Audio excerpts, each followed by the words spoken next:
Good evening, everyone. Dave Monahan here.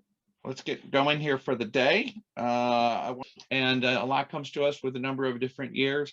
Started at this time long back, and then went to Microsoft and Oracle. Many different years, many different roles within those organizations. And he's brought us all together, much of this in 2020, which was a breakout year for our organization. So let me go ahead and turn this over to Alok Verma for some entry comments, and then you'll come back to me. Alok? Thank you very much, Dave. And well, first of all, a warm welcome to all of you on this first ever Global Summit. And we all at Centriqe are very proud to have all of you today. And first and foremost, during COVID, all of us have been challenged severely. And what has really concerned all of us in this time is how to sustain profitability. And when I introspected and talked to many leaders across the industry sectors, I realized the fact that only two ways you can sustain profitability.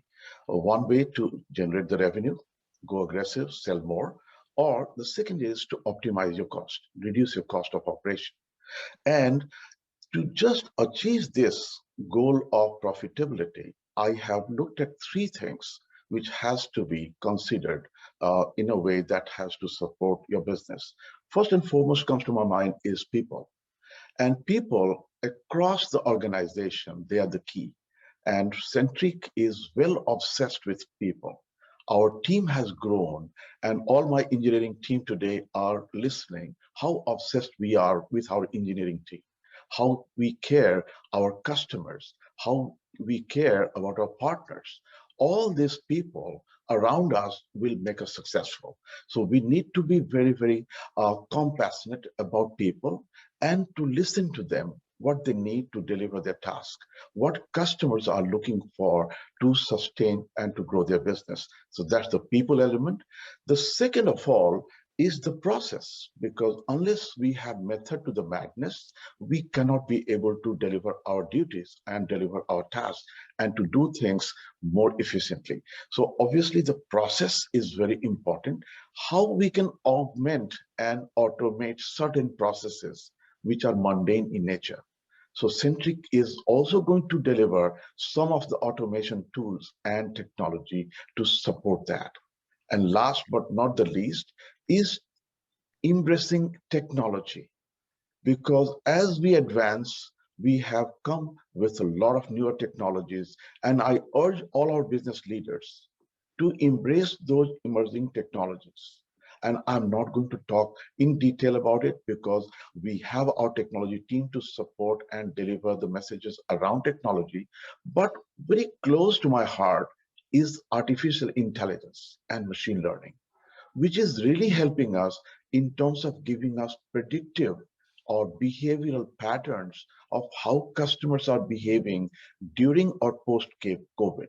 How we should be able to embrace those elements of technology by which we can do more. How we should be able to correct before damages are done. So those are the things I will leave this with you, and consider that profitability will be ensured if we do these three things right. Taking care of people as we have promised, as we have embarked on the journey to take care of our customers and to automate some processes and with delivery of these technologies. So with that, I hand over back to Dave just to have this session continue. He is our Chief Product Officer. And so I'm going to stop sharing and let him take over the screen. Dilip comes with long history, and he'll introduce himself and the rest of his. Introduced to this application to all of you at a very 30,000 feet. Quickly, we'll like to walk through around various functionalities what we have built so far. So you should be able to see my screen. An application which is the objective of this entire Centriqe application is solve the profitability problem of the business. It is important to know how do we do that. So I will just briefly walk through you these particular things, and then we'll actually be showing some demonstration of one of the vertical. So we collect the data from the clients about their customers, their products, their sales, revenues, and the cost, all the details available. use the various data science, basically through the machine learning tools. We using the artificial intelligence, we basically ensure that we do the proper profiling of the customers.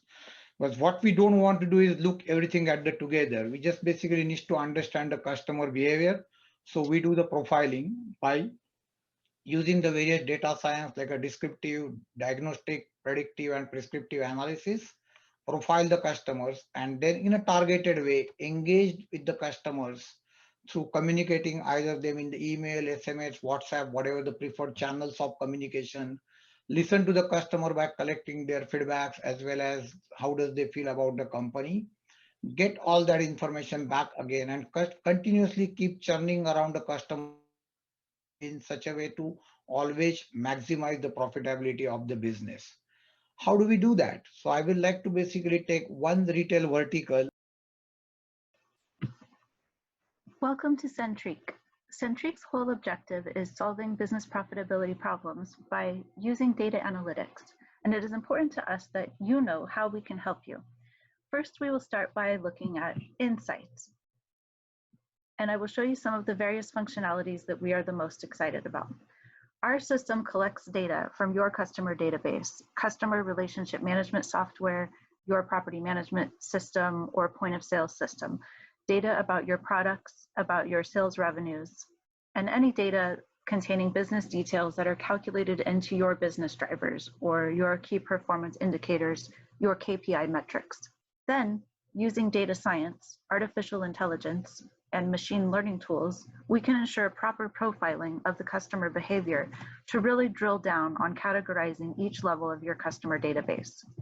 Here we take a look at retail as an example.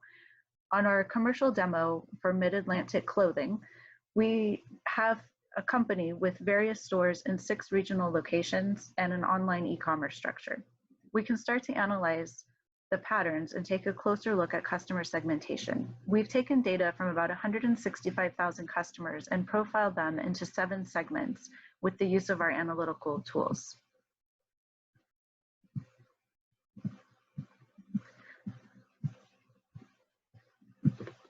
We have identified a clear pattern of customer categories, the most loyal being the champion to our least loyal being lost.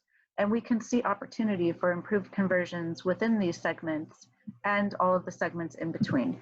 Insight gives you an overall look at frequency and recency, how often each customer visits or purchases, what is the average length of stay, what is the average amount of a purchase, and other patterns over time that can be analyzed in relation to your business model. Now we turn to Profit Edge.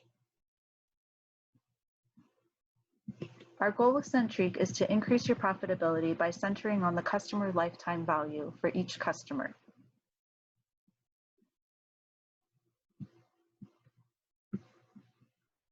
For example, some of this data indicates that shoe sales resulted in less loyal customers as well as the least amount of revenue. This could be an opportunity to research if any issues were with the shoes as a product, or perhaps the shoes were so durable that customers are simply shopping less often. Otherwise, we can see that shirts were very popular, resulted in the highest revenue, and also the most loyal customers. This is clearly an opportunity to upsell or cross-sell with other items to be sold and packaged along with the shirts. We can use this data to provide descriptive, diagnostic, and predictive analysis to complement your marketing vision. From this level, you can engage with your customers in a targeted way based on their interests, based on their engagement with your product, and using their preferred communication channels, WhatsApp, SMS text, or in an email. Our communication AI product also features a very intuitive, customized marketing email campaign branded with your own domain name, any photos, links, and text that can be changed as often as you wish with as many copies as you can imagine, completely automating the email campaign process of invitations, promotional offerings, and feedback surveys. Our system can schedule set timing for the campaigns, track customer message interaction, and most importantly, track sales conversions from each campaign. Through this tracking, we can enhance our data analysis even further to better understand demand generation, booking windows, and customer sentiment. We can gain more insight on ways to increase customer frequency with promotional incentives and learn what products or travel dates are driving the most demands.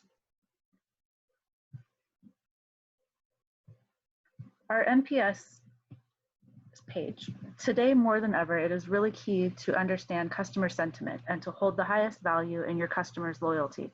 Our NPS, Net Promoter Score system, is based on the most commonly used loyalty metric across all industries, the Net Promoter Score.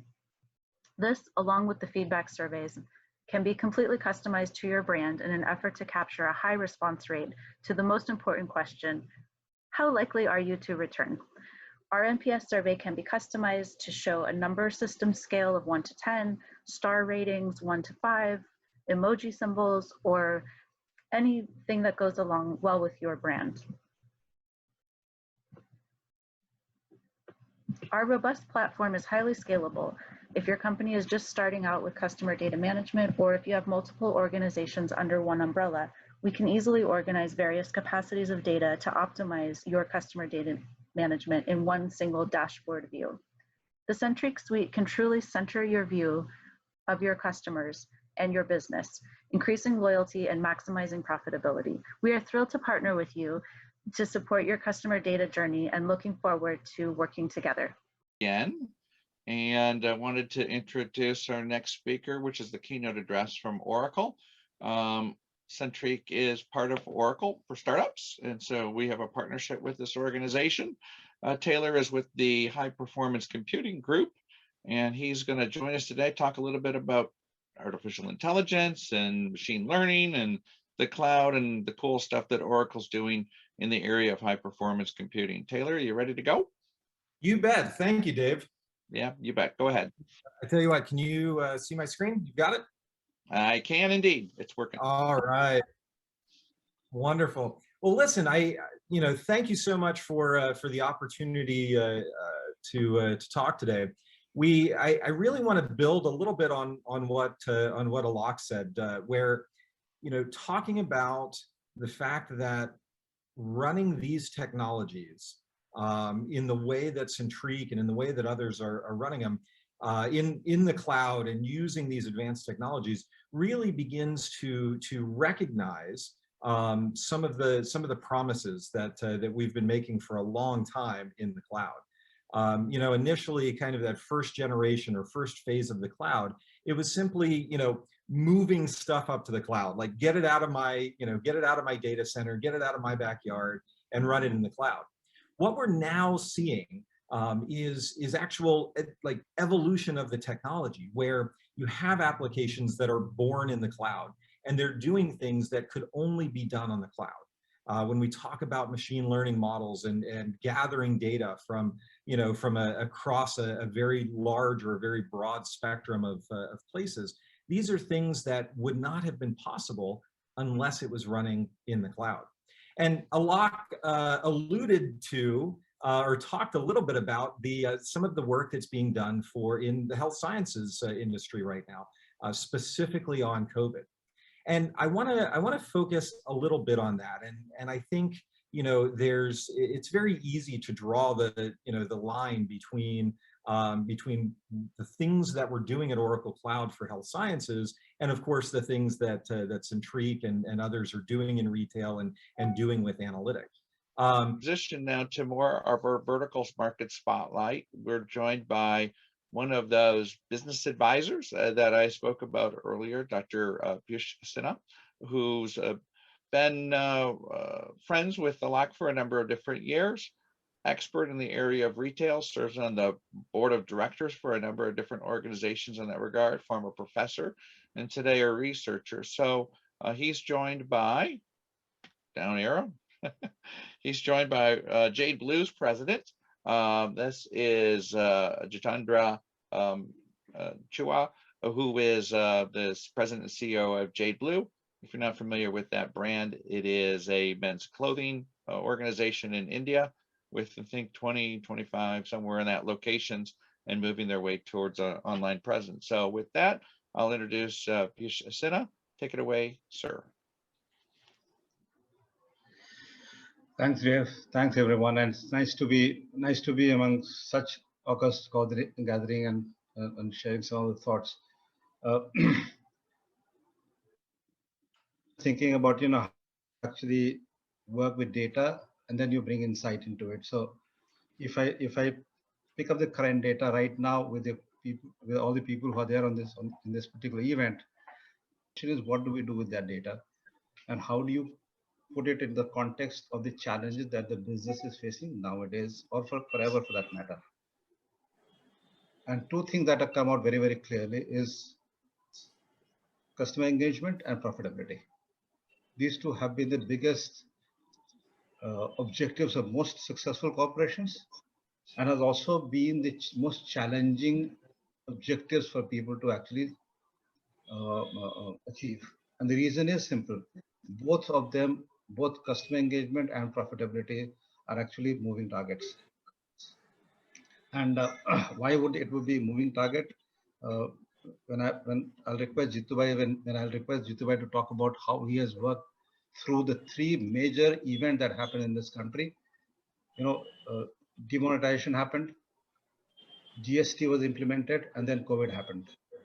Immediate impact of all three was essentially drop in business, liquidity crunch. So the idea is to build value, create value, and then also extract value from customers. So create value, deliver value, and extract value is what business is all about. The point I'm trying to make here is that if you look at the left-hand side, a product or a technology can give you only that much value. Right, on the left-hand side, the box on the left-hand side. This is a piece from an article from HBR. On the right-hand side, when you look at it, look at the value increase. And that happens because you start looking at your own business from a customer's perspective. Do for the customer? What benefits can I give to my consumers? Now, if I look at, therefore, if nothing, this is 3 times bigger than this. So when I'm looking at revenue and profitability, most of us as in companies, we tend to get forced to look internally, to look at our products, our capabilities, and see how we can make the most of it. But my submission here is, and which is where I think Jitubai, we fondly called Jitubai. The second thing is the power of personalization. So the use of data is not about availability of data. In fact, retail is a business where you have had data from day one. Whether you liked it or not, customer is giving you data. Retail, healthcare, financial services, hospitality. Customer gives you data whether you like it or not, because everything is recorded. If I check in the hotel, I have to give my ID, I have to give my passport, right? Where I am coming from, where I am going. Data is always available. The question is, what do we do with that data? And this is where I think all of us at Centriqe are trying to see that profitability and enhanced customer value will only happen if we understand customers better and have a longer life view of the customer. Stage to all of you, and I am going to talk in Hindi, so kind to excuse me. उसमें ऐसा लगा कि हमारी आंखें centric ने खोली कि हमें पता चला कि हमारे इतने सारे कस्टमर हैं, जो हमें दिलीप जी ने बताया कि सर आपके इतने सारे कस्टमर हैं तो अभी इनएक्टिव है, आते ही नहीं है, 2 साल से कंपनी में नहीं आते हैं। तो मतलब तो हमें ऐसा लग रहा था कि हमारे कस्टमर लॉयल्टी बहुत अच्छी है, मगर आगे भी हमने काफी 2 कंपनियों से काम किया था, लॉयल्टी का काम भी हो रहा था, मगर किसी ने ऐसी आंखें नहीं खोली थी, इतना माइक्रो लेवल से एनालिसिस करके हमें किसी ने दिया नहीं था। तो मैं ये business that are shared by both of the guys. Let me go ahead and share my screen here real fast. And we're going now to, having now finished up with retail, we're going to open up our hospitality segment for this. And for that, again, one of those experts in the area of hospitality is Grish Bindra, who comes with long background as it relates to the hotel business with a number of different organizations. And one of the organizations he's brought along, or well, 2 organizations. One is Saria Hotels, as well as Turim Global Cuisine, a restaurant in Cupertino. So, Grish, are you ready to go? Absolutely. Thank you, bud. Hi, everyone. Before I start, let me just give you a little background about myself. I've been in the hospitality business now for 4 decades, and I started with the Taj, which is a big Indian chain, and then moved on to Hyatt, did ITC, and then for the last 20 years, I was with the Intercontinental Hotel Group. Started off as an EM, and then within a couple of years became a general manager, and finished with them last year as the regional general manager with about 16 hotels in Southwest Asia, reporting to me. And so one has a fair knowledge about hospitality. And like Mr. Sinha said, namaste. And we're talking about COVID and touchless, where Centriqe comes in. What really brought us up to the latest trends is, every guest that comes in, like we said, touchless, that's what is the need of the hour. There are 2 kinds of customers, the way I look at it. We have an internal customer and an external customer. Now, where we get involved with the internal customer, who are our people who work for us in our hotels, it's also very important in these times to ensure that they are up to date with all their tests, they are up to date with hygiene standards. So all that gets recorded. Whereas when you talk about an external customer who's your guest, it's very important when we talk about profitability, to optimize profitability, to get to know exactly what the need of the customer is. For example, when we get involved with Centriqe, guest history is one of the most important things, because when a guest comes back into the hotel,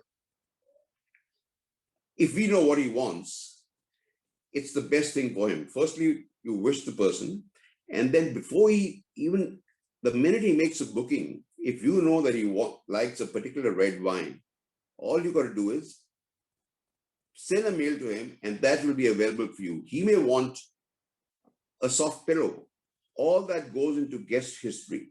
And that is what is the most comforting thing for a guest. And that's the way, like Mr. Sinha also mentioned about the arrow going from bottom to the top. And that's what guest recognition is all about. And if we can do that, like what we're doing right now through Centriqe, if we can do that and ensure that we know what the guest needs before he even gets into the hotel, because of his past history, his past stay with you, or if you have, say, 10 hotels, he stayed in one of them and you know what he likes there, and he's moving to the next hotel, even if it's 4 months later, you know what the guest needs, what his need is. It is much easier for us to upsell. It is much easier for us to optimize on profitability at that stage.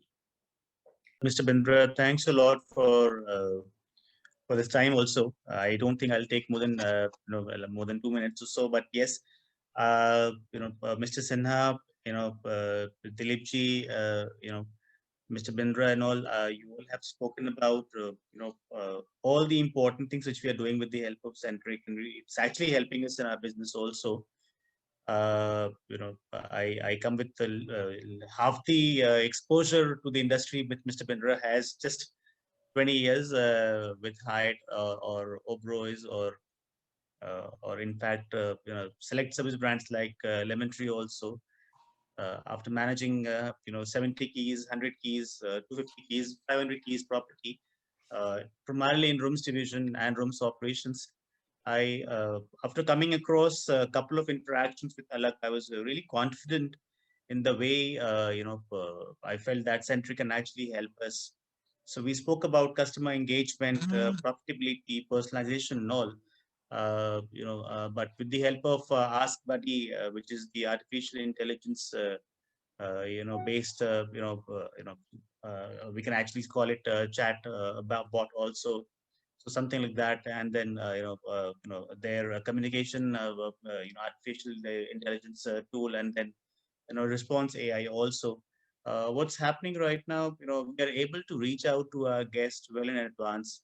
When they book us, pre-stay note goes to them. When they're staying with us, in-stay note goes to them. And when they leave us, the post-stay note goes to them. And we know that, we're actually engaged with them and we know what's happening with them. What I really like is also the automated campaigns which we have been trained in, and thanks to Alak, and even I would want to mention the role Shruti has also played right from the beginning, hand holding us, the entire team. And basically what's happening because of this automated campaign, we're actually able to put together uh, all our campaigns, our emailers and all in the target market in personalized manner. And we are also able to track in real time basis who all have opened, who all have seen, and who all have got back to us. We are actually able to know that as of now. Chatbot is also really helping us.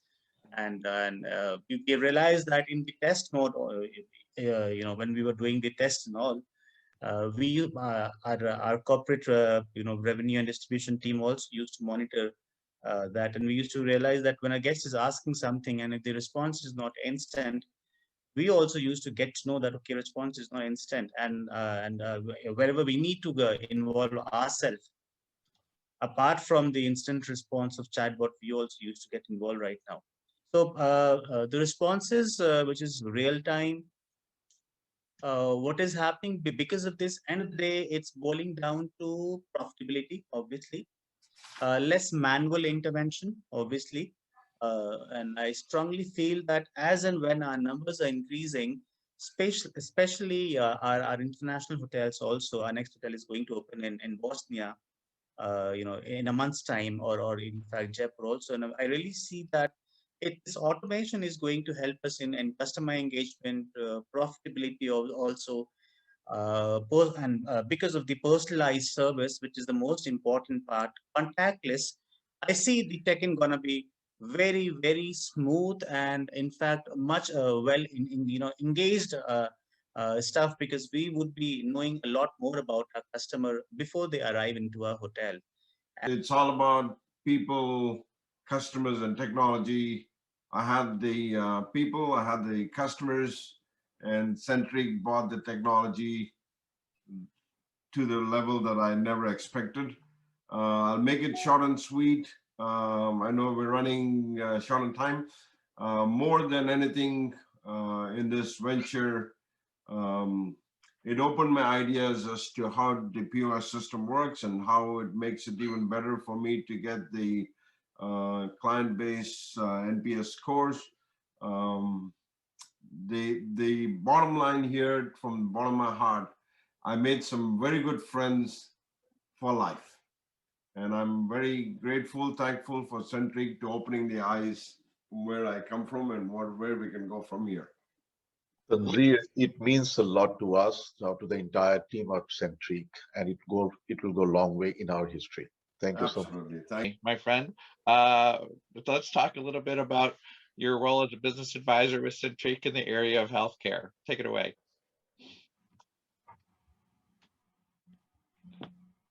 I need to unmute myself. Thank you, Dave. Thank you, Alak. Really a pleasure to share my thoughts with all of you today. For all the tragedy that COVID-19 has caused upon every one of us and multiple industrial sectors, what I'm seeing is a shift in mindset, especially in healthcare, and how we go about solving complex problems. And I think that's important to keep in mind. As I share my thoughts here, I'm going to put some various hats of a doctor, a patient, an executive, and finally as an innovator and a technology evangelist. The fundamental problem, as I see in healthcare, is that we are drowning in data and we are starving for wisdom and insights. Our decisions currently are made based upon partial sets of data rather than a more comprehensive view of insights that would impact patient care and manage our business better. Speaking of managing the business, healthcare, as we all know, is expensive. We spend 10% of global GDP on healthcare, which amounts to about $8 trillion a year. And here's the startling statistic. Studies have estimated that 30% of what we spend on healthcare is wasted or adds no value. So if you do the math, we're looking at about $2.4 trillion globally that could be repurposed and optimized to actually improve some of the complex challenges that exist in healthcare today. And we've all experienced them. Major illnesses in many parts of the world can actually lead to bankruptcy. In this day and age, we can and we should do better. In COVID time especially, hospital revenues globally have been under pressure. Increasingly, health systems are faced with assuming risk of patient populations and rising consumer expectations. The mantra now in healthcare, especially in the West, is we will pay you to keep the patient healthy and out of the hospital because that is better for the patient and that is better for the health system. How does one as a CEO respond to that? Quality and safety issues globally are a challenge in healthcare. You can look at the data. We do not compare as well to many of our peer industries, and there's work to be done there. And when I look at the challenge of access to care, it is not an uncommon theme when a patient has to wait several days, if not weeks, to get an appointment with a doctor. You know, we all have colleagues from hospitality and other industries here. If I came to a restaurant and you said, come back for a meal a week later, I would never come back. And we do this in healthcare all the time. So how do we actually begin to manage our processes so access is better? Now, the issue is complex. There are multiple things that lead to poor access. It could be maldistribution of physicians and nurses. It could be the high burnout rate of physicians and nurses. So you don't have adequate staffing. And it could be just inefficient processes in a health system. And that's a separate talk by itself, talking about process optimization in healthcare.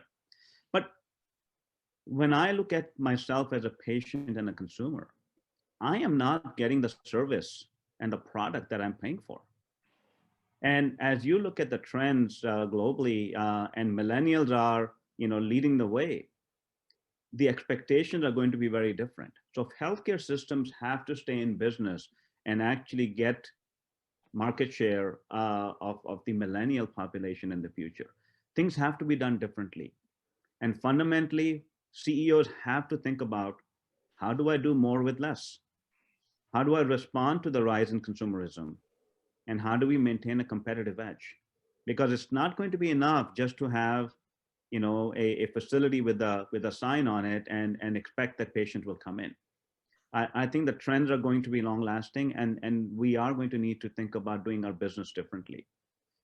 So where I feel really excited as an innovator and entrepreneur is the promise that technology brings, especially technologies that allow us to capture multiple streams of data within the health system and outside of health system and generate context-specific insights for better care, whether it's addressing access to care, whether it's quality and safety issues, whether it's the cost of care.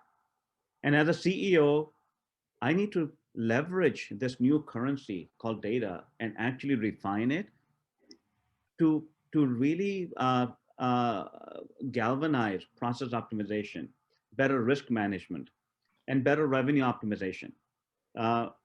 Because that is really going to be key to engaging consumers and actually to be able to manage the business well.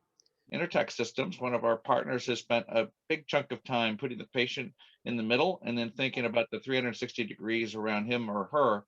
With this, if it's okay, I'm going to push it over to Naresh to kind of speak a little bit about his solution. Naresh, take it away. Right, thank you very much. So basically, I would like to just go on where Dr. Manish left, with the problems and what's expectations in the future you're looking at in the healthcare industry. So basically what you're looking at is nothing else than digital transformation. That's what your expectations are. So if you're looking at digital transformation, it has to run across the healthcare industry, which is not just hospitals and patient care, but including the authorities which are involved in providing the permissions, providing the data to the healthcare as well. So it's something which is across the region, across the board of digital automation which is required. And it's a whole, currently, if you look at it, a lot of hospitals are just running EMR systems. They don't run also what you talked about data, getting the data, analyze the data is missing. So focus is a patient, and if that becomes the patient focus, like in the retail industry we talked about, or the hospitality, the similar focus has to come within the hospital and healthcare, is putting patient in front. Today, most of the hospitals look at their revenues and costs instead of focusing around what the root cause of that business is, the patient. So bringing a 360-degree view of a patient is extremely important. That's what will bring the big change within the whole healthcare industry. So how do you bring a personalization to a healthcare patient?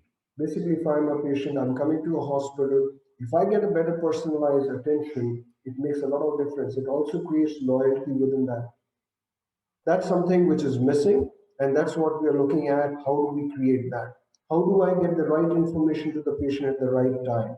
So these are trying to understand the patient becomes extremely important. Now, if we say digital transformation only in the hospitals and clinics, that's not adequate, as I said. It also becomes with the authorities because they also play a very key role in taking this forward. What they have to do is they are the ones who do provide all the approvals for whether it's a hospital, clinic, nurse, doctor, their accreditations and approvals. Now, how fast they can do that, that's the key. So we have to have the whole cycle chain being closed on this year. What do we do as Intertek? We do some things within these areas. We work on the 360-degree view within the hospitals. We try and get them to do that. A colleague of mine who will talk a bit more about that. We get into looking at the data. We look at the security aspects of the data. So in the healthcare, how do you protect the data as well? So the other area, most important area, as Dr. Kohli talked about, is if you want to look at the future, you need to look at the exchange of the healthcare data. That means any hospital, any clinic, whatever the data is, how do you bring that in one place so that when a patient goes from one location to another location, how his data can be carried on and how the doctor can view his history and be able to provide a better healthcare. I'll let Shekhar give you furthermore how he is getting onto this with the hospitals. Shekhar, up to you. Right. Thank you, Naresh. And hello, everyone. Pleasure to be here today. I think just a quick rewind in terms of context, where we are coming from, be it retail, be it hospitality or healthcare.